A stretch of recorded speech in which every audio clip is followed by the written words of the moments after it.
družina in v nedeljo tudi jaz, je okrogli 200 km.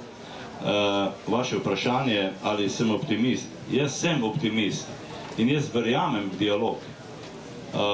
Pogrešam malo več napora iz vseh strani, ker za dialog, za gradnjo mostov sta potrebna najmanj dva.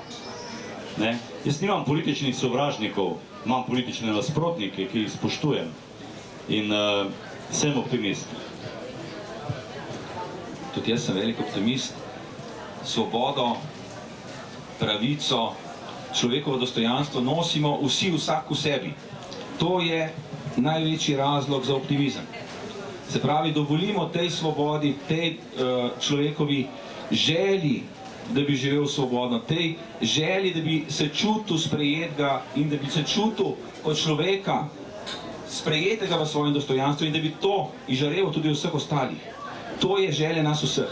In te želje se ne da zatreti. Lahko se zatira, lahko se jo tlači, lahko se jo preprečuje. Ampak bolj, ko se jo tlači, bolj se nabira, bolj se koncentrira in slej, ko prej pride na dan. Tako da, pogledajte, mene vsi napadi, vse grde stvari, ki se na nek način dogajajo, tudi vse tiste stvari, ki niso optimalne, dajmo reči, v naši družbi, ne skrbijo. Prav zaradi tega, ker sem optimist, da bo svoboda zelo, zelo izbruhnila takrat, ko bo pravi čas za to. Morda zdaj še ni pravi čas za to, morda zdaj razmere še niso zorele za to, ampak prepričan sem, da to bo in takrat bo seveda veliko lepše, veliko več spoštovanja. In seveda, predvsem pa, dajmo vsi vsak dan dela za to.